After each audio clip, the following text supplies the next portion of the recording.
केवल असफल गई बल्कि घातक भी सिद्ध हुई। अब जैसे कभी सोच भी नहीं सकते थे हम, आज से 300 साल पहले, इन 300 सालों में दुनिया के सभी विचारशील लोगों ने चाहा कि प्रत्येक व्यक्ति शिक्षित हो जाए, इतनी तो सामाजिक क्रांति जरूरी है। इसे कोई भी बुरा नहीं कह सकता। यूनिवर्सल एजुकेशन हो, इसे कौन बुरा कहेगा? तो इमर्सन से लेकर रसल तक सारे लोग इस पर मेहनत किए कि प्रत्येक व्यक्ति शिक्षित हो जाए। और मजा यह है कि जब हम सफल हुए और जिन मुल्कों में हमने शिक्षा पूरी फैला दी, हम वहां पा रहे हैं कि जो परिणाम हुए हैं शिक्षा के, वो अशिक्षा से कभी भी नहीं हुए। सोचते थे कि शिक्षित आदमी हो जाएगा तो जिंदगी ज्यादा शांत, ज्यादा आनंदपूर्ण, ज्यादा सरल, सहज, संबंध ज्यादा मधुर और प्रीतिकर हो जाएंगे। हुआ तो नहीं, हुआ उल्टा। शिक्षा से आदमी ज्यादा सरल नहीं हुआ, ज्यादा चालाक और ज्यादा शैतान हुआ। और शिक्षा से वो ज्यादा प्रेमपूर्ण भी नहीं हुआ, बल्कि ज्यादा कैलकुलेटिव और ज्यादा हिसाबी किताबी हो गया। और उसके हिसाबी किताबीपन ने उसके प्रेम को नष्ट किया।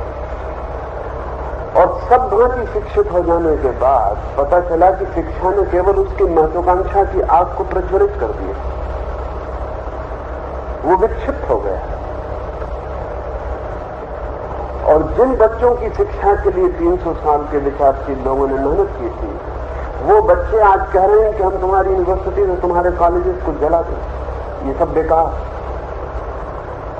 आज अमेरिका में ये हो रहा है, अमेरिका सर्वाधिक सुशिक्षित हुआ, इसलिए सर्वाधिक शिक्षा के दुष्परिणाम वहां प्रकट हुए। स्कूल जाने वाले बच्चे स्कूल छोड़ रहे। जो ड्रॉप आउट है आज स्कूल और विश्वविद्यालय भी जो छोड़ के जा रहा है, वो विद्रोही और बगावती।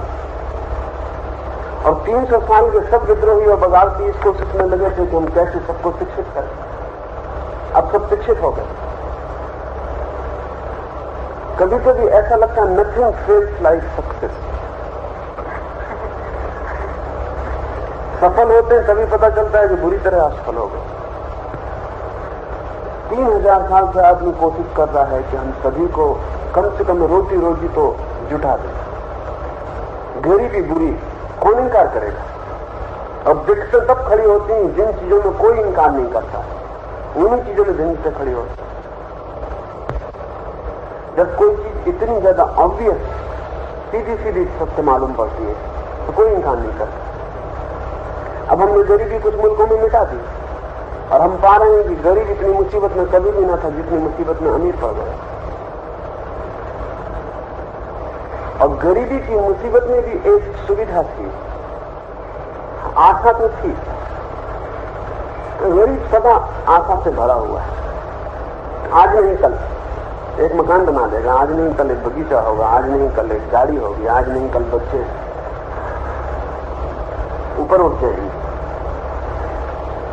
जहां जहां अमीरी आ गई वहां वहां आशा खो गई। धन के आने के साथ ही आशा खो जाती और आशा खोते ही गहन निराशा होता है। आज जो पश्चिम में गहन निराशा है, उस गहन निराशा का कारण है कि जिस वजह से आशा बनी रहती थी वो मिटा दी गई। वो गरीबी की वजह से आशा थी, इसलिए कि आपके पास कुछ नहीं था और आशा बनती थी कि कल होगा और सब ठीक हो जाएगा। जिससे आप सोचते थे सब ठीक हो जाएगा, वो आज आपके पास है और कुछ ठीक नहीं हुआ। तो भयंकर निराशा। तो इतने बड़े जोर से आत्मघात हो रहा है और जो नहीं आत्मघात कर रहे हैं वो भी करीब करीब मुर्दा हालत में। अभी पश्चिम का जो भी विचारशील व्यक्ति है, कम से कम धनी समाजों का, वो निराशा, दुख, संताप, अर्थहीनता, खालीपन, इनकी बातें कर रहा है कि सब जिंदगी खाली हो। गरीब की जिंदगी कभी खाली नहीं, बहुत बड़ी जिंदगी। हालांकि उसके पास कुछ था नहीं, ये बड़ा मजा ये है, उसके पास कुछ था नहीं, बिल्कुल खाली था। मुट्ठी में उसके कुछ भी नहीं था, लेकिन जिंदगी बड़ी भरी पूरी। गरीबी हमने मिटा दी क्योंकि हमने माना कि बुरा है। बड़ी क्रांति हमने की और जिनकी हमने गरीबी मिटा दी, अब वो खुद को मिटाने को तैयार है क्योंकि कोई और उपाय नहीं दिखाई पड़ता। आप किसको मिटाएं?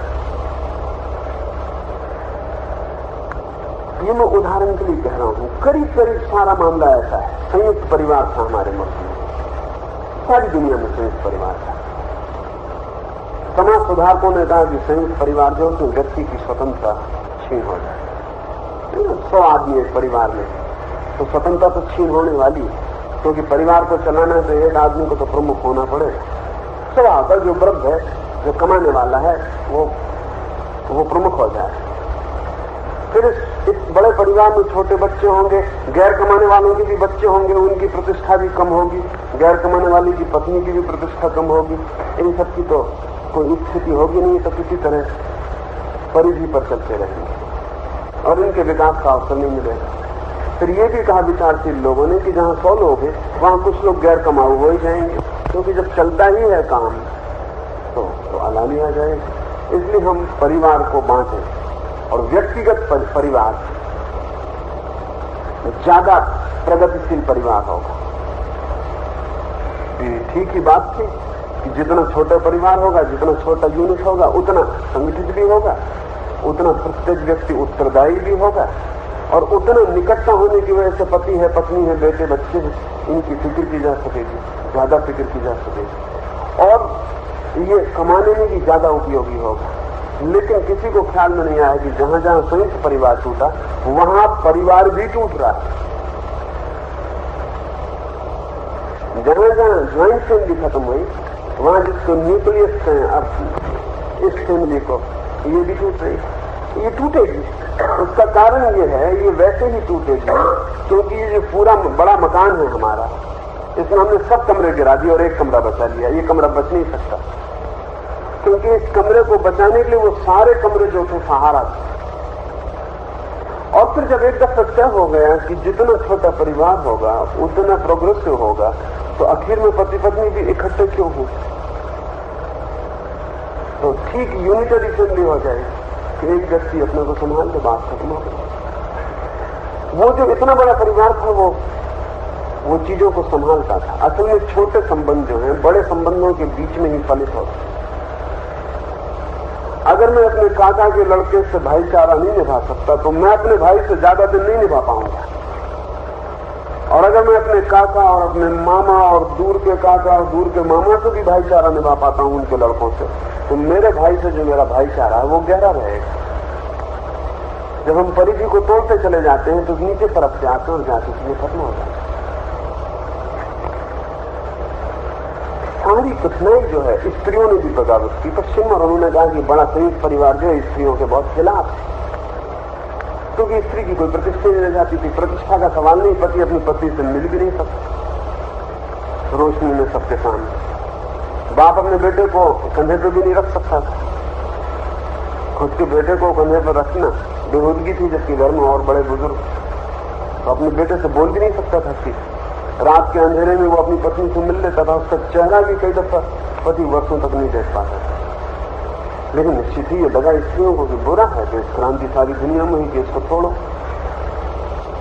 लेकिन बड़े मजे की बात यह है कि पति पत्नी जब इतने बड़े परिवार में रह रहे थे तो पति पत्नी के बीच बहुत कम कलह होती थी, क्योंकि कलह के दूसरे उपाय थे। वो जो कलह थी वो पति पत्नी के बीच बहुत कम होती थी, वो ना के बराबर। प्रेम ज्यादा सघन था उनके बीच, मैत्री ज्यादा सघन थी, क्योंकि कलह करने को और लोग भी थे, और पत्नियां थी भाइयों की, उनसे भी कलह चलती थी पत्नी की। और तब उस सारी कलह में ये दोनों मित्र हो पाते थे। हमने सब कलह का उपाय तोड़ दिया, अब ये दोनों लड़ रहे हैं। अब वो लड़ने की जो सुविधा थी कहीं और, वो तो समाप्त हो गई। तो पति पत्नी लड़ेंगे, अब कोई उपाय नहीं और वो आमने सामने पड़ गए। मनुष्य ने जो जो आज तक किया है समाज की तरफ से, जिसमें उसने कोशिश की संस्थाओं को बदलने की। समाज की बदलाव का मतलब है संस्थाओं को बदलना। समाज को बदलने का मतलब है कि समूह की व्यवस्थाओं को बदलना। और ये आशा रखना कि जब संस्थाएं बदलेंगी, समूह की व्यवस्था बदलेगी, तो व्यक्ति निश्चित ही बदल जाएगा। ये आशा बिल्कुल ही व्यर्थ देगी। और अब मैं मानता हूं कि जो आदमी सच में क्रांतिकारी है वो क्रांतिकारी नहीं हो सकता अब, क्योंकि क्रांति जितनी रूढ़िग्रस्त सिद्ध हुई है उतनी और कोई चीज सिद्ध नहीं। तो अब भी क्रांति की बात करना मोस्ट अनरेवोल्यूशनरी बात है, क्योंकि अगर जिनको दिखाई नहीं पड़ता कि 5000 साल के इतिहास में क्रांति सिवाय असफलता के कहीं नहीं ले जाती, और क्रांति कोई नई बात भी नहीं, क्योंकि सदा से हो रही है, उसमें कुछ नया भी नहीं है। पुरानी से पुरानी परंपरा क्रांति की परंपरा है। फिर भी हम वही सोचे जाते हैं कि कैसे इसको बदल दे, कैसे उसको बदल दे। तो मेरी नजर तो नहीं है बहुत उस पर, मेरी दृष्टि तो सीधी है, और वो ये है कि अगर कोई भी बदलाव इस दुनिया में आई है कभी या कभी आ सकेगी तो वो व्यक्ति की बदलाव है। लेकिन जिनको क्वांटिटी की फिक्र होती है बहुत, उनको ऐसा लगता है कि कब हो पाएगा व्यक्ति का, एक एक व्यक्ति को बदलते रहेगा तो कब हो पाएगा। इसकी फिक्र भी क्या है कि कब हो पाएगा। एक में भी हो जाता है तो ठीक, और मजा ये है कि जितने जल्दी लगता है कि जल्दी कब में हो जाए, एक में भी नहीं हो पाता। क्रांति व्यक्तिगत ही हो सकती है, समूह धोखा है। हाँ, व्यक्तियों में होती चली जाए और वो समूह में फलित हो जाए, क्योंकि आखिर व्यक्ति समूह बन जाते हैं, तो कोई परिणाम उसमें हो सकता है, नहीं तो उसमें कोई परिणाम नहीं हो सकता। और चेतना को जो भी रूपांतरण है, क्योंकि चेतना का घर और आवास ही व्यक्ति में, उसका कोई समूह आत्मा जैसी कोई चीज नहीं है। और जब हम एक व्यक्ति को ऊपर उठाते हैं तो अनिवार्य रूप से हम उसके आसपास की चेतना के तंतुओं को भी बदलते हैं। आसपास जहां जहां वो जुड़ा है वहां भी बदलाव होने शुरू होता है।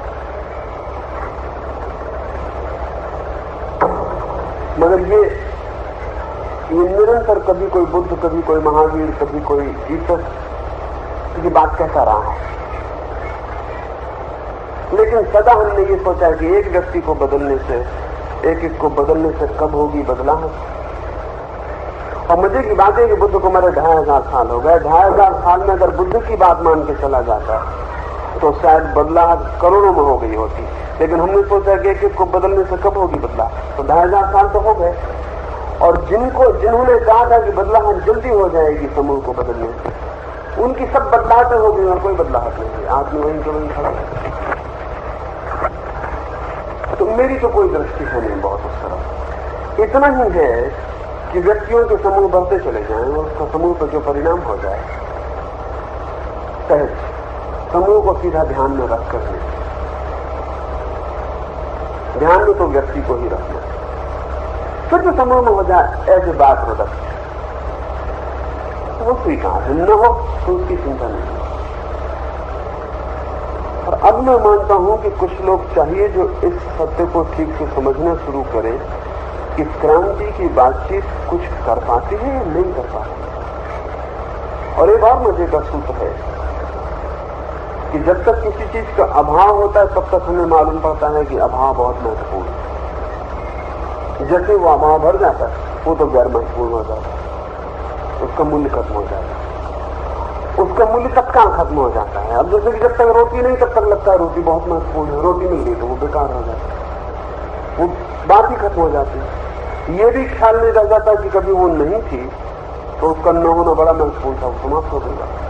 और आदमी को रोटी मिली कि तब उसके दूसरे सवाल शुरू होते, तब उसके दूसरे सवाल शुरू होते हैं, असली सवाल शुरू होते हैं। वो असली सवाल जो है उसको और कठिनाई में डाल जाते हैं या सुलझाव में डाल जाते हैं, जरा सोचने दें।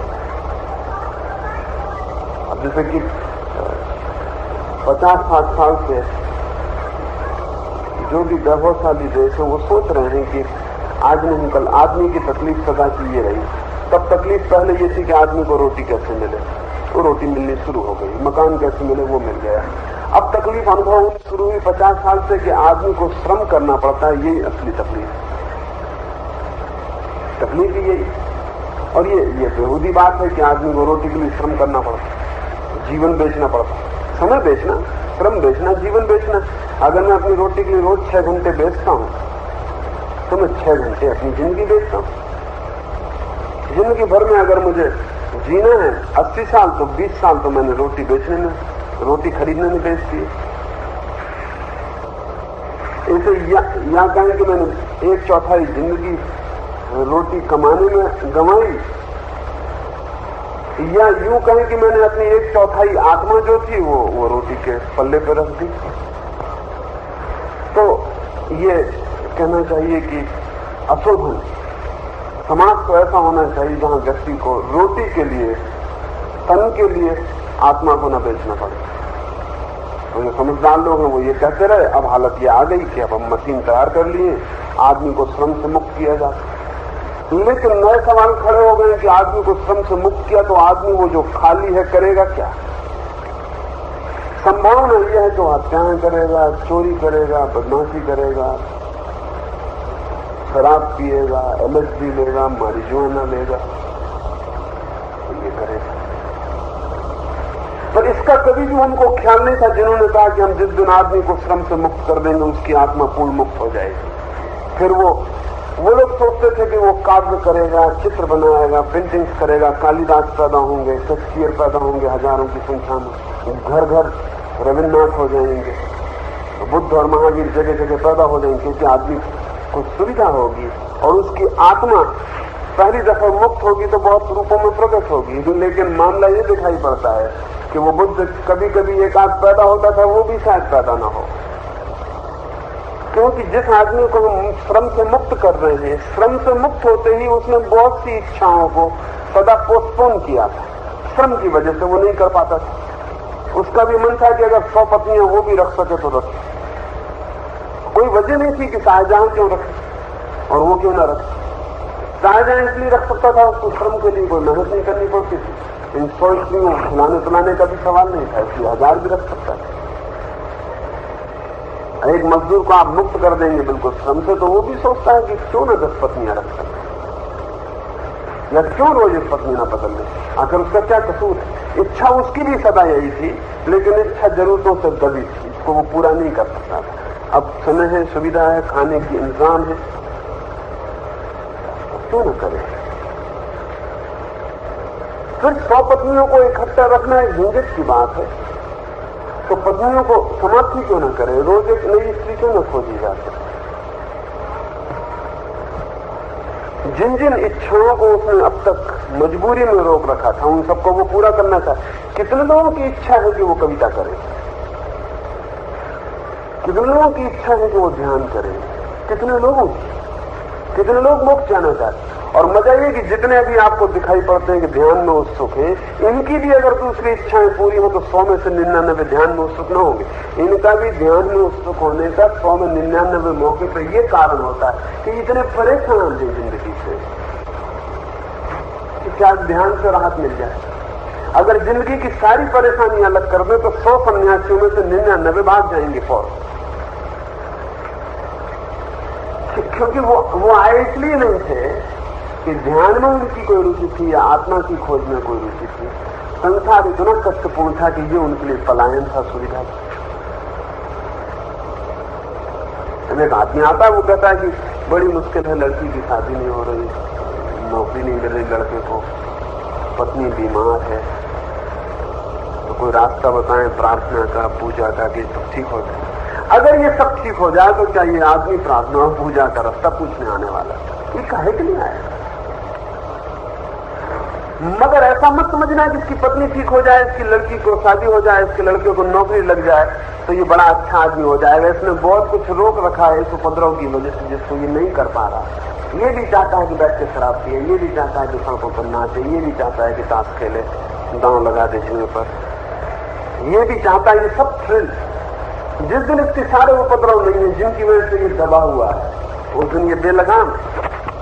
उस दिन आपके सामने सबसे बड़ा सवाल ये होगा कि इस आदमी को ऑक्युपाइड कैसे रखो। आज अमेरिका में वही सवाल है, क्योंकि उनको लग रहा है कि आने वाले 50 साल में सब कुछ ऑटोमेटिक हो जाएगा, कंप्यूटर से चलने लगेगा, आदमी की कोई जरूरत नहीं रह जाएगी। ये आदमी जो अनऑक्युपाइड छूट जाएगा पहली दफा, ये करेगा क्या, जमीन को स्वर्ग बनाएगा कि नर्क बनाएगा। आदमी को गौर से देखो तो पक्का है कि नर्क बनाएगा, स्वर्ग मत नहीं बनाएगा। तो अब सवाल यह है कि बड़ी से बड़ी क्रांति हुई जा रही है कि आदमी को श्रम से मुक्त कर दो। अगर सच पूछा जाए तो श्रम से मुक्त करने का गहरा अर्थ है कि आदमी को हम शरीर की चिंता से मुक्त कर दो। लेकिन शरीर की चिंता से मुक्त करके ये आत्मा की चिंतना में पड़ने वाला है, या कि सदा से जो दबाई हुई वासनाएं हैं जिनको ये कभी पूरी नहीं कर पाया था, ये उनको पूरे करने में लगेगा। क्रांति बड़ी भारी घटित हुई जा रही, लेकिन हो सकता है कि फल भयंकर होते, और ये फल तब तक भयंकर होंगे ही जब तक हम व्यक्ति को बदल नहीं देते। तब तक हम कुछ भी बदलेंगे, ये बिना बदला हुआ व्यक्ति जो है उसका दुरुपयोग करने वाला है। आइंस्टीन को कभी ख्याल नहीं था कि हम जो इतना महान श्रम करके और एटॉमिक एनर्जी की खोज कर रहे हैं, आदमी इसका क्या करेगा। आइंस्टीन ने मरते वक्त कहा कि अगर इसका हमें बोध होता कि आदमी क्या करेगा, तो बेहतर हुआ होता कि मैंने किराने की दुकान पर नौकरी करके जिंदगी गंवा दी होती, बजाय इस खोज का अंतिम परिणाम अगर हिरोशिमा और नागासाकी होना है और आखिर में सारी दुनिया इतनी जल के मरने वाली है, तो मैंने जो श्रम किया सतत पूरी जिंदगी बर्बाद की और इतनी लगन से उसका ये फल होगा, ये अगर जरा भी ख्याल होता तो एक किराने की दुकान पर या अखबार बेच के सड़क पर जिंदगी गुजार देना बेहतर और आध्यात्मिक।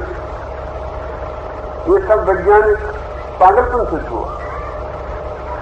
लेकिन ये अणु की शक्ति कारगर हो सकती है, लेकिन कारगर तभी हो सकती है जब व्यक्ति पहले बदल गया और पीछे ये अणु की शक्ति आए हाथ में, नहीं तो ये कारगर नहीं हो सकती, ये तो उपद्रव नहीं। अब तक हमने जो भी आदमी को दिया है उससे नुकसान हुआ है, क्योंकि आदमी वही का वही है और समूह को बदलने वाला सोचता ही है व्यक्ति को छोड़कर। वो सोचता है सब बदल जाएगा, समूह बदलेगा, संस्था बदलेगी, शक्ति बदलेगी, तो व्यक्ति तो बदलने वाला, लेकिन व्यक्ति बहुत रेसिस्टेंट है, इतना आसान नहीं व्यक्ति का बदलना। सब बदल जाए और व्यक्ति अपनी जिद जारी रखेगा, बल्कि वो पहली दफा प्रकट होगा पूरी शक्ल में जिसका आपको कभी भी पता नहीं था। लोग कहते हैं कि आदमी बड़े पद पे पहुंचता है तो बिगड़ जाता है, पद बिगाड़ देते हैं। कोई पद नहीं बिगाड़ सकता किसी को, सिर्फ पद मौका देता है आपको पूरे खिलने का। लोग कहते हैं धन बिगाड़ देता, धन कैसे बिगाड़ सकता है, धन की क्या सामर्थ्य। लेकिन धन आपको मौका देता है कि जो आप थे अब प्रकट हो जाएं। गरीबी में प्रकट नहीं हो सकते, पुलिस पकड़ कर ले जाती है अगर उपद्रव में चाहते। अगर दूसरे की पत्नी को छेड़छाड़ करने जाते तो जूते पड़ते। अब धन आपके पास, अब जूते मारने की ताकत आपके पास है। अब आप कुछ कर सकते हैं जो सदा आपने रोका था।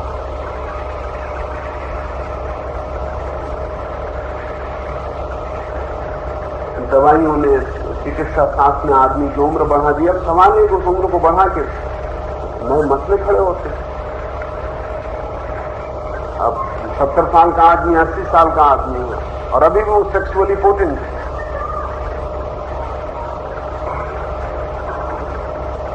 जब आप उम्र 100 साल खींच देंगे तो 70-75 साल का आदमी भी बच्चे पैदा कर सकता है। अब प्रॉब्लम्स खड़े होंगे जो कि पिछले 25 साल के बूढ़े ने कभी खड़े नहीं किए थे। वो कभी खड़ा नहीं किया था, अब ये खड़ा करेगा। अब ये काम वासना के बाजार में अपने नाती पोतों का भी कॉम्पिटिटर होगा, उसी बाजार में खड़ा। अब बर्टन रसल जैसा बुद्धिमान आदमी भी अगर 20-22 साल की लड़की से शादी करेगा तो कंपटीशन किससे? 80 साल का आदमी अगर 22 साल की लड़की से शादी करता है तो अपने नाती पोतों से कॉम्पिटिटर हो।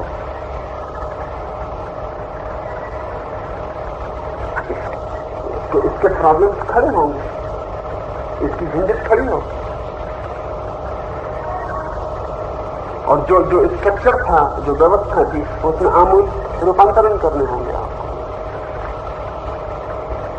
80 साल का बाप अगर शादी करने जा रहा है तो क्या वो 20 साल के अपने लड़के से कह सकता है कि ब्रह्मचर्य का कोई मूल्य? किस मुंह से?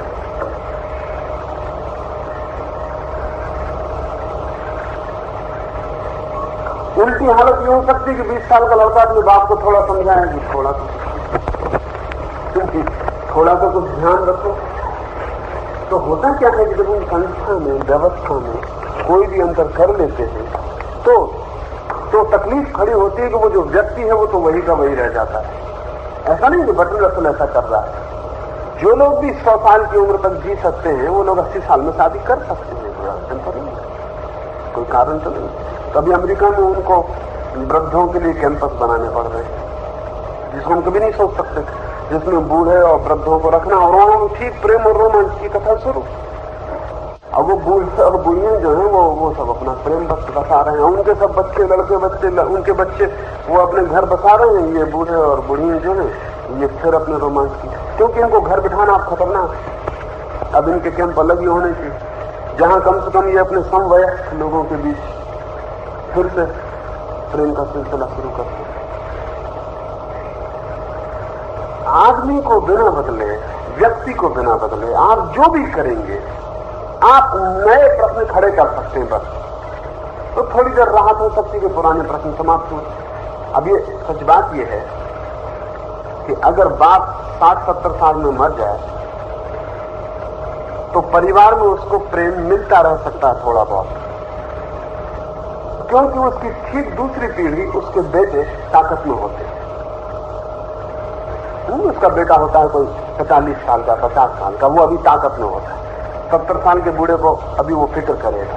अगर बूढ़ा 90 साल का हो जाए तो उसके बेटे 70 साल 80 साल के हो जाएंगे, वो ताकत के बाहर हो जाएंगे। बेटों के बेटे ताकत में आ जाएंगे जिनसे अब इस तीसरी पीढ़ी का कोई लेना देना नहीं, सीधा संबंध नहीं। अब ये बूढ़ा घर पर एक फिजूल का बोझ है, इसको हटाओ, इसका कोई उपयोग नहीं, इसको हटाना चाहिए। और अगर चौथी पीढ़ी ताकत में आ जाए तो आपको चौथी पीढ़ी को तो नाम भी याद नहीं रहता। आपको अपने दादा तक का नाम याद रहता, दादा के बाप का, तो आपको नाम भी याद नहीं। अगर वो बुढ़ा जिंदा हो जिसका आपको नाम तक याद नहीं रहा तो आपका उससे कोई संबंध होने वाला, कोई संबंध नहीं होता। तो या तो आपके संबंध की और प्रेम की क्षमता इतनी बढ़ गई हो कि इतनी दूर तक पार कर सके तो उस बूढ़े का जिंदा रहना ठीक, नहीं तो वो बूढ़ा अच्छा है कि जा चुका हो, क्योंकि वो अपने ही सामने अपनी ही पीढ़ियों को देखे जिनको उसकी कोई चिंता ही नहीं है, कोई उनको देखने वाला भी नहीं है। ये बहुत कष्टपूर्ण, ये बहुत दुखद। सारी कठिनाई क्या खड़ी होती है। अब जैसे कि चिकित्सा ने फिक्र की आदमी की कि हम उसकी उम्र बड़ी कर लें, अब चिकित्सक के सामने सवाल है सारी दुनिया में, सभी मेडिकल कॉन्फ्रेंसेस में वो सवाल उठता है कि क्या आपको किसी आदमी को उसकी इच्छा के बिना जिंदा रखने का हक? मैं एक आदमी मैं समझ 100 साल का हो गया, मैं मरना चाहता हूं, मैं मरना चाहता हूं, लेकिन कोई सरकार मुझे आत्महत्या की आज्ञा नहीं देती, क्योंकि वो कानून तब बनाया गया था जब कोई 100 साल तक जीता नहीं था, और तब किसी आदमी को आत्महत्या कर लेना समाज के लिए बहुत फिजूल खर्ची थी। असल में अगर एक आदमी को हमने 30 साल तक बड़ा किया तो समाज ने 30 साल तक उसको खर्च किया, भोजन दिया, मकान दिया, शिक्षा दी, सारी मेहनत की, वो आत्महत्या कर लेता। इसका मतलब ये है कि जिस व्यक्ति को हमने 30 साल तक मेहनत ली वो बीच में खत्म हो जाता तो समाज इसकी आज्ञा नहीं दे सकता, तो वो आत्महत्या की आज्ञा कैसे दे? उसका मतलब वो तो खतरनाक आज्ञा है। कोई भी आदमी तैयार होने के बाद आत्महत्या कर ले तो इतनी सारी मेहनत समाज की बेकार गई। लेकिन अब 100 साल का एक आदमी हो गया, मैं 100 साल का हो गया, मैं मरना चाहता हूं, नहीं जीना चाहता, कोई सरकार मुझे आज्ञा देने को तैयार नहीं, क्योंकि उसके नियम पुराने हैं और चिकित्सक मुझे सहायता नहीं कर सकता मरने में। अगर मैं मर रहा हूं तो वो मुझे जिलाए रखने की कोशिश करेगा। अभी सारी दुनिया में जिनकी उम्र ज्यादा हो गई उन लोगों का कहना है कि हमें मरने का सुविधापूर्ण हक होना चाहिए, यह हमारा निर्णय होना चाहिए। और चिकित्सक भी पूछते हैं कि क्या ये नैतिक है 100 या 120 साल के आदमी को और ऑक्सीजन की नली लगा के जिंदा, क्या ये नैतिक? क्योंकि इस आदमी को जीवन में कुछ भी नहीं बचा है, सिर्फ जीना भारी बोझ होगा इसके लिए। पर क्या हम इसकी नली से ऑक्सीजन जाना बंद कर दें, इसको मरने में सहयोगी हो, क्या वो नैतिक होगा? जब भी हम बाहर कोई बदलाहट कर लेते हैं और मनुष्य की अंतरात्मा और नैतिकता और उसके अंतर्बोधों में कोई अंतर नहीं होता, तब तक हम नए सवाल खड़े करते चले जाते और नए सवाल पुराने से बदतर भी हो सकते हैं, क्योंकि ज्यादा कॉम्प्लेक्सिटी के तल पर होते हैं। पुराना जो है वो सरल तल पे होता है सवाल। जब हम उसको बदल लेते हैं, नया सवाल खड़ा करते हैं, तो वो on a new layer of complexity हो, वो ज्यादा जटिल हो, उसको हल करने में ज्यादा मसले गहन हो जाएंगे। कोई आदमी आत्महत्या ना करे, ये सरल तल की उलझन, लेकिन आत्महत्या करने का हक देना बहुत जटिल उलझन, क्योंकि फिर आप कैसे तय करिएगा कि कौन ना करे। चलिए, एक आदमी कहता मैं 100 साल में कहता, 99 वाला कहता है कि अगर 100 साल वाला आत्महत्या कर सकता है तो 99 वाले को क्यों हक ना हो, लेकिन फिर 19 साल वाले का क्या कसूर अगर वो मरना चाहता। ये ज्यादा जटिल मामला होगा। वो बहुत सरल मामला था कि कोई आत्महत्या न करे, एक सरल नियम था। कोई करने को आमतौर से उत्सुक भी नहीं था, कभी कोई उत्सुक भी होता था तो उसे रोका जा सकता था, लेकिन वो रुकावट मौत के खिलाफ। अगर हम आज्ञा देते हैं कि आत्महत्या व्यक्ति की स्वतंत्रता का हक है ऐसे, क्योंकि अगर व्यक्ति ठीक से पूछे तो वो कह सकता है कि मरने का हक मेरी निजी स्वतंत्रता है, और मुझे जबरदस्ती जिलाने वाले आप कौन? ये किसी का हक नहीं। अब जैसे मैं कहूं कि हम पूरे 5000 साल से व्यक्ति की स्वतंत्रता के लिए लड़ रहे हैं, इंडिविजुअल फ्रीडम। अब व्यक्ति की स्वतंत्रता का जो अंतिम अर्थ हो सकता है वो ये है कि व्यक्ति को मरने का हक होना चाहिए। व्यक्ति की स्वतंत्रता के लिए लड़ने वाले लोगों ने कभी नहीं सोचा कि मरने का हक भी व्यक्ति की स्वतंत्रता। उन्होंने सोचा था बोलने का हक कि व्यक्ति की स्वतंत्रता, वो दो कौड़ी का है बोलने का हक। मरने का हक एग्जिस्टेंशियल, ज्यादा कीमती, और अगर मैं मर ही नहीं सकता तो मेरे बोलने का भी क्या मूल्य? अगर मुझे इसलिए जीना पड़ता है कि आप मुझे मरने नहीं देना चाहते, कि आपका कानून कहता है कि तुम नहीं मर सकते, तो तुम मेरे जिंदगी के नियामक हो। मगर व्यक्ति की स्वतंत्रता वालों ने कभी नहीं सोचा ये इसका अंतिम फल होता हमेशा ये है। अभी मैं देख रहा था, नीत्शे ने बहुत अद्भुत बात लिखी। उसने लिखा कि दुनिया में सारे धर्म मर रहे हैं, उसका कारण ये नहीं है कि दुनिया में अधार्मिक लोग बढ़ गए हैं, उसका कुल कारण ये है कि सभी धर्मों ने सत्य के ऊपर 5000 साल तक इतना जोर दिया कि अब लोग कहते हैं कि जो सत्य है वही हम मानेंगे, और तुम्हारा इस पर सत्य सिद्ध नहीं हो रहा। तुम्हारी ही जिद कि धर्म सत्य की खोज है, तुमने ही समझाया है लोगों को कि सत्य को पाना अंतिम लक्ष्य जीवन का। अब लोग कहते हैं कि सत्य ही अंतिम लक्ष्य पाना, लेकिन तुम्हारा ईश्वर सत्य नहीं मालूम पड़ता, झूठ मालूम पड़ता है, सरासर झूठ। और तुम सिद्ध करो कि कहां सत्य, और वो तुम सिद्ध नहीं कर पा रहे। नीचे कहता है कि तुमने जो जलाई थी आग, उसके ही फल भोग रहे हो, यानी इसमें किसी का हाथ नहीं। तुमने अगर पहले से ही, तो नीचे बहुत अजीब बात कहता है, वो कहता है कि सत्य वक्त का कोई मूल्य नहीं। नीचे कहता है कि जो असत्य जीवन को आनंदपूर्ण बनाए वो असत्य भी वर्णनीय है। नीचे ये कहता है हम सत्य की चिंता क्यों करें, हम कोई सत्य के लिए पैदा हुए। जीवन परम मूल्य है, और अगर झूठ से सहारा मिलता है और सपने देखने में सुख मिलता है तो मुझे से देखो। ये सभी धार्मिकों को लगेगा कि बड़ी उपद्रव की बात है, लेकिन इसका अंतिम फल ये हो सकता है कि धर्म वापस लौट सकते हैं। ये बात अगर ठीक से समझी जाए तो धर्म वापस लौट सकते नहीं, तो धर्म बच नहीं सकते, क्योंकि सत्य की परख अगर बढ़ती चली जाए तो अंततः आदमी पूछेगा कि तुम्हारे ईश्वर को प्रयोगशाला में खड़ा करो, जब तक हम जांच परख न कर लें, जब तक पक्का न हो जाए कि वो है, जब तक प्रूफ हम न जुटा लें, तब तक अब हम मान नहीं सकते। लेकिन जब चीजें पूर्णता पर पहुंचती है अपनी क्लाइमेक्स पर, तभी उद्घाटन होता है जो उपद्रव होता है। तभी धार्मिकों ने जोर दिया है सत्य पर, कोई धार्मिक असत्य पर भी जोर देने वाला नहीं हुआ कभी भी। लेकिन नीत्शे कहता है कि उनके जोर ने ही धर्म की जड़ें काट दी। तो जब तक चलता रहा मामला, जब तक कि इस जोर को उसके अंतिम निष्कर्ष तक, लॉजिकल कंक्लूजन तक नहीं खींचा गया। जब भी आप किसी चीज को उसके अंतिम निष्कर्ष तक खींचेंगे, तभी आपको पता चलेगा कि इसके चुपता परिणाम क्या हो सकते हैं। अब हम कहते हैं कि प्रत्येक व्यक्ति की गरीबी मिटनी चाहिए। क्यों? इसलिए मिटनी चाहिए कि भूख बड़ी बुरी चीज, और एक समाज में कुछ लोग भरे पेट रहे हैं, कुछ लोग भूखे रहे, अशोभन, अनैतिक। लेकिन भूख बड़ा मामला है, सिर्फ रोटी भूख नहीं। जिस दिन आप रोटी पूरी कर देंगे उस दिन सेक्स भी भूख है। और अगर ये बात गलत है कि कुछ लोगों के पेट में रोटी पड़े और कुछ लोगों के न पड़े, तो कुछ लोगों का सेक्स ज्यादा ढंग से तृप्त हो और कुछ का न तृप्त हो, ये कब तक चलने देंगे?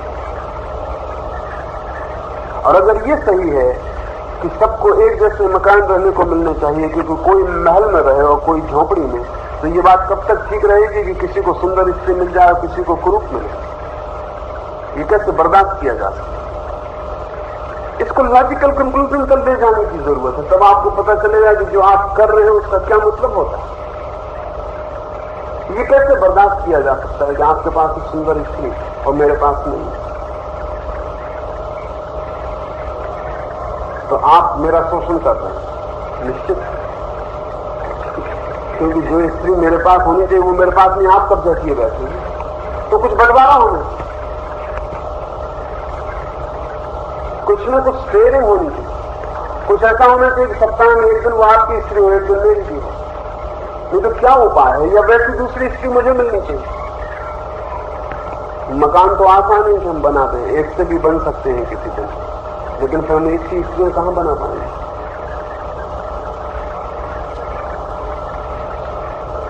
तो फिर शेयरिंग पर इंतजाम करना पड़ेगा। तो हम पूरे समाज को एक जैसा आज बंटवारा कर रहे हैं धन का, वैसा हमें कल काम वासना के लिए बंटवारा, ठीक वैसा ही हम बंटवारा करना पड़ेगा। लेकिन मकान तो जिद नहीं करता है, क्योंकि मकान कहता है कैसे बना लो। वो स्त्री जिद करेगी कि माना कि तुम वंचित हो रहे हो, लेकिन मैं तुम्हारे साथ प्रेम करने को राजी नहीं। इसको हमें कहना पड़ेगा ये स्त्री अनैतिक है। क्यों ये एक व्यक्ति को अपना प्रेम देने को कहती है और दूसरे को नहीं देती? व्यक्ति समान। क्या करिए कि आप ज्यादा जटिल तलों पर उलझेंगे। तो अभी तल बहुत साधारण है, और जटिल तल जो है वो चीजों को बुरी तरह तोड़ देंगे। आज स्त्रियों को बदलने के मूवमेंट है, ग्रुप है, क्लब है, जहां पति पत्नियां इकट्ठे हो रहे हैं और इस पत्नियों को बदल के ताकि किसी को कोई दंश ना रह जाए मन में। मगर ये चेतना को नीचे गिराएगा, ऊपर ले जाएगा। इससे आदमी की आत्मा आकाश में उड़ेगी कि और जमीन में दब जाएगी। क्या होगा? क्या उसका आखिरी फल क्या होगा? मगर ये हम सब सोचते हैं।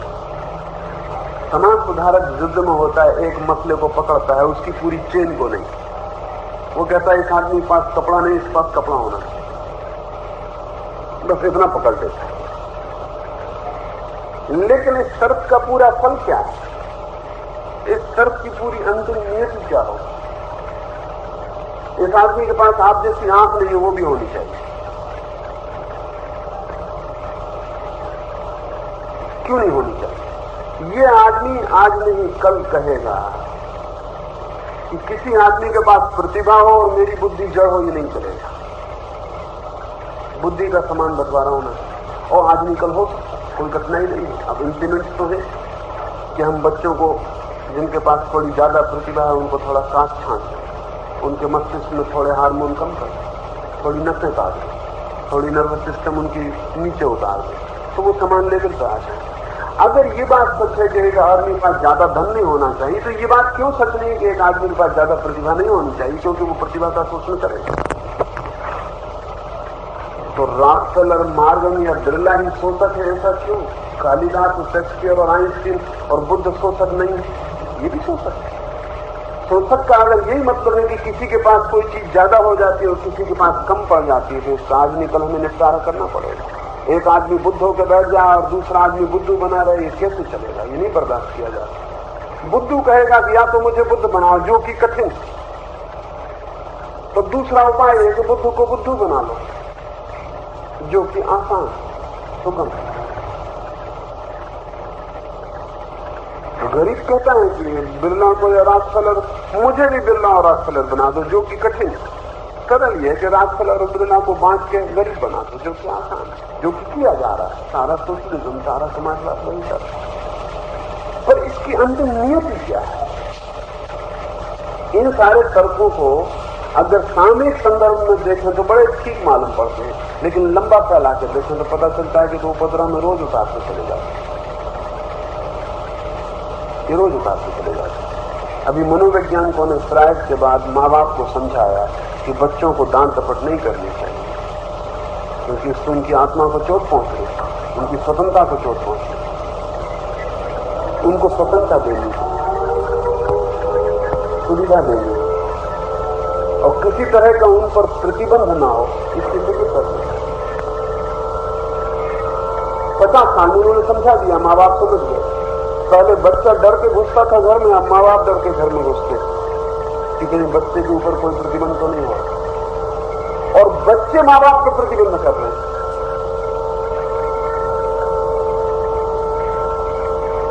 ये कभी मनोवैज्ञानिकों को ख्याल में भी नहीं था कि जिस दिन माँ बाप प्रतिबंध नहीं करेंगे उस दिन बच्चे प्रतिबंध करेंगे। उनको ख्याल यह था कि माँ बाप प्रतिबंध नहीं करेंगे, बच्चे स्वतंत्र होंगे, बस इतना ही ख्याल था। इसका अंतिम कंक्लूजन क्या है? इसका आखिरी कंक्लूजन ये है कि कंट्रोल तो कोई ना कोई करने ही वाला है, बच्चे करेंगे। अब ये बड़ी मुश्किल बात है। ये बेहतर था कि माँ बाप करते बजाय इसके कि बच्चे करें, क्योंकि कम से कम वो अनुभवी थे, कम से कम वो बच्चे भी रह चुके थे। इन बच्चों को तो इसका कोई भी पता नहीं है कि बूढ़े होने का क्या मतलब होता है। और जब एक दफा बच्चों को कह दिया कि हम उन पर प्रतिबंध नहीं करेंगे तो किस सीमा पर रुकिएगा? आज बच्चे कहते हैं कि हम स्कूल नहीं पढ़ना चाहते, तो प्रतिबंध करना है कि नहीं करना? उनकी स्वतंत्रता पर आघात तो कर ही नहीं। और कौन बच्चा पढ़ना चाहता है?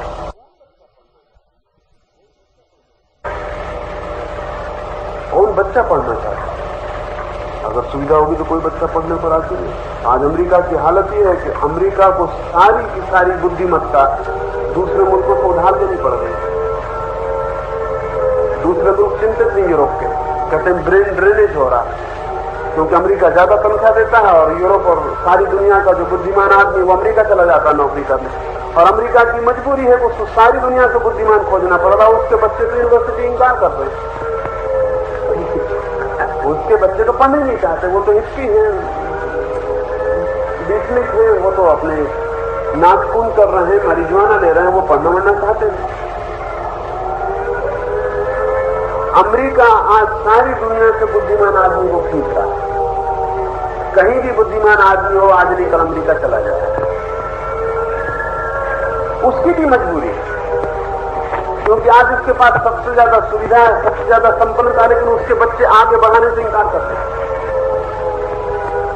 उसके बच्चे ये पूछ रहे हैं सुविधा संपन्नता का करेंगे क्या? अरे बड़े मजे की बात है, सदा बच्चों ने पूछा था कि गरीबी कैसे मिटे, आज अमेरिका के बच्चे पूछ रहे हैं अमीरी कैसे मिटे। ये कभी सोचा भी नहीं था कि बच्चे ये पूछेंगे कि अमीरी कैसे मिटे।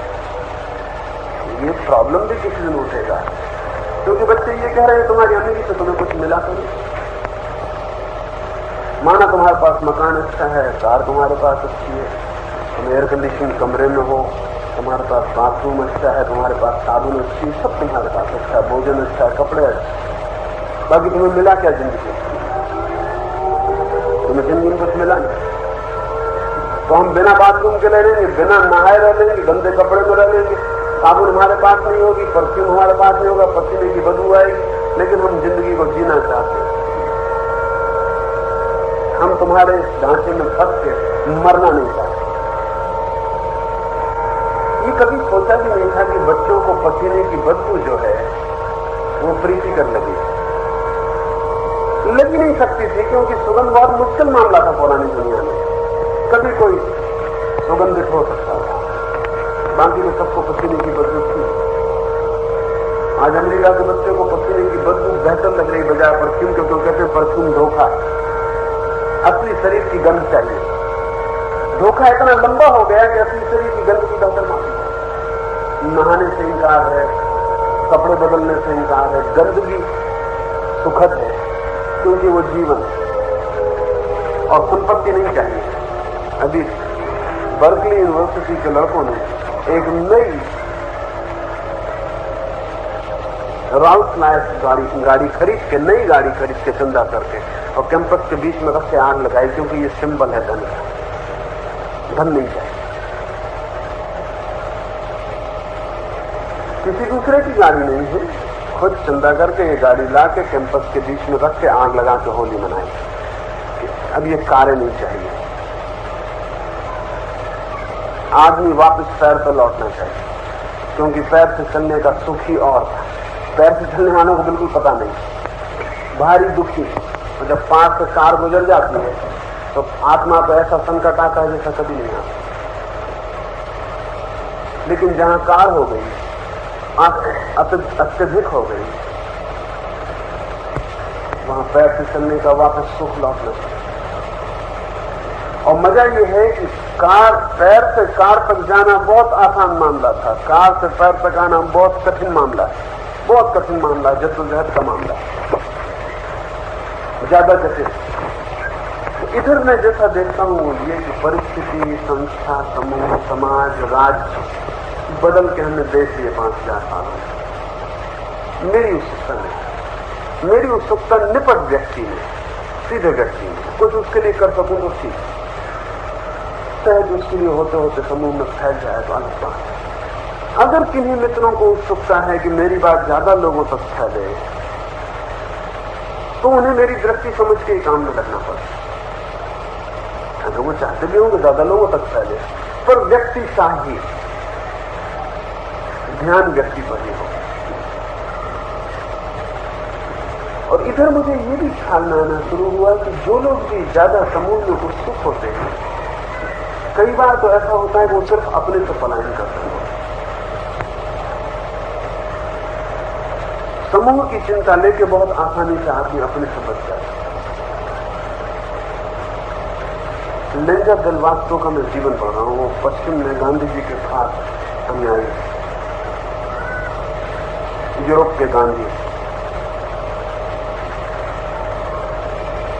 वो जब 1930 में भारत आए तो बहुत भले आदमी, तो पहले वो रमन महर्षि का और रमन महर्षि उनको बिल्कुल भी नहीं देखते। जो आदमी जितने जैसा था वो बिल्कुल नहीं देखते, बल्कि लेंजा दल वास्तव ने जो बातें अपनी डायरी में लिखी हैं वो अशोभन है रमन की बात। लिखा उसने ये है कि ये कैसा आध्यात्म के एक आदमी सुबह से सांझ तक चुपचाप बैठा हुआ है, इस ध्यान का क्या फायदा,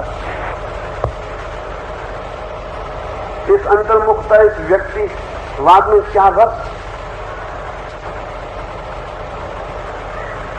समाज को बदलना, दुनिया को बदलना, ये जगह मेरे लिए नहीं। तो डायरी में लिखा ये जगह मेरे लिए जगह तो वर्धा है, मुझे तो वर्धा जाना है। पर एक दिन रुका वो कि देख नहीं आदमी, तो एक दिन जो उसने डायरी में नोट किया है वो एकदम अभद्र, मगर गांधीवादी के मन में वैसी अभद्रता होगी अनिवार्य रमन को देख, क्योंकि रमन को वहां लोग भगवान मानते। तो वो लिखता है कि अजीब बात, भगवान भी सो रहे, गॉड इज स्लीपिंग, भगवान खाना खा रहे। और तब तो हद हो गई जब रमन ने पान का पत्ता लेके चबाया, तो उसने लगा भगवान पान चबा रहे डायरी में लेकर। और फिर तो और भी हद हो गई जब उन्होंने डकार ली खाने के बाद, उन्होंने कहा द गॉड इज बेल्टिंग, ये जगह मेरे लिए नहीं, जगह मेरी बर्बाद। अब ये आदमी अपने को बदलने में जरा भी उत्सुक ही नहीं है, दुनिया को बदलने में।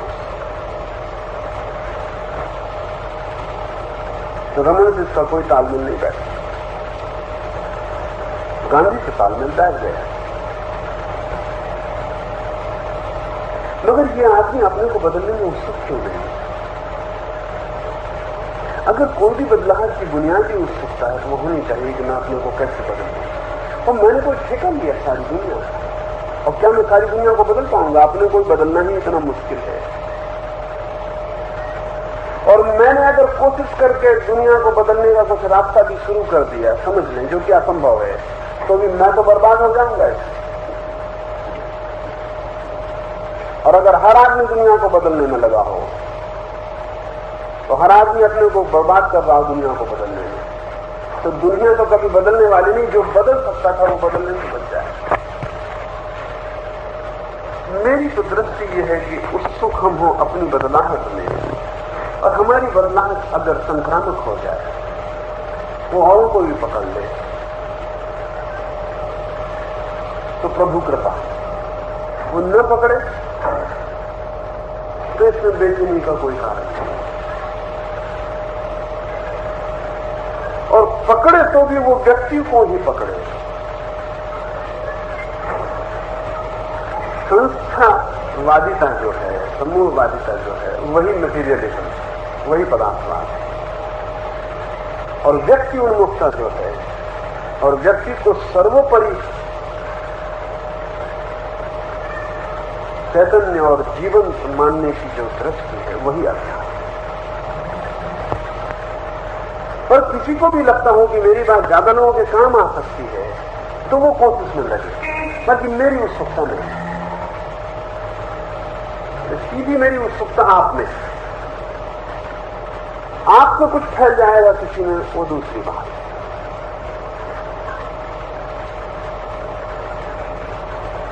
नहीं फैलेगा तो कोई हर्जा नहीं होगा, आप तक ही पहुंचा तो काफी।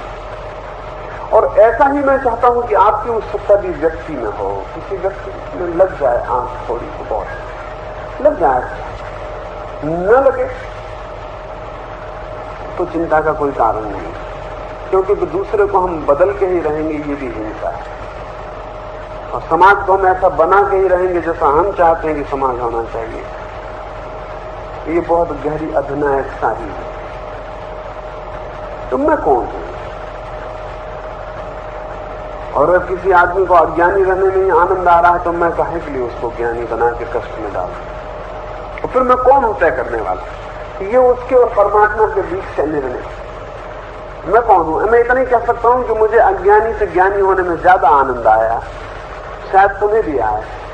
ये संक्रामक हो जाए तो ठीक, अन्यथा दूसरे को बदलना, वो जो मिशनरी माइंड है, वो थोड़ा हिंसात्मक है।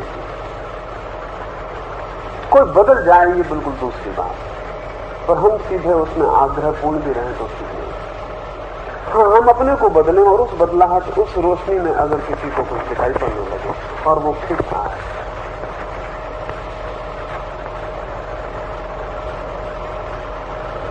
तो ठीक। इसे इस भांति थोड़ा सोचें।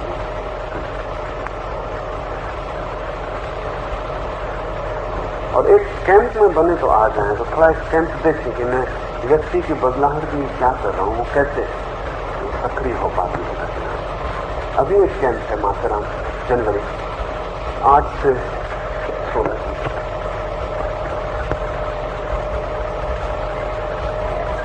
इसमें बने तो इसमें आ जाए, और नहीं तो फिर एक मार्च में है माउंट आबू, 25 मार्च।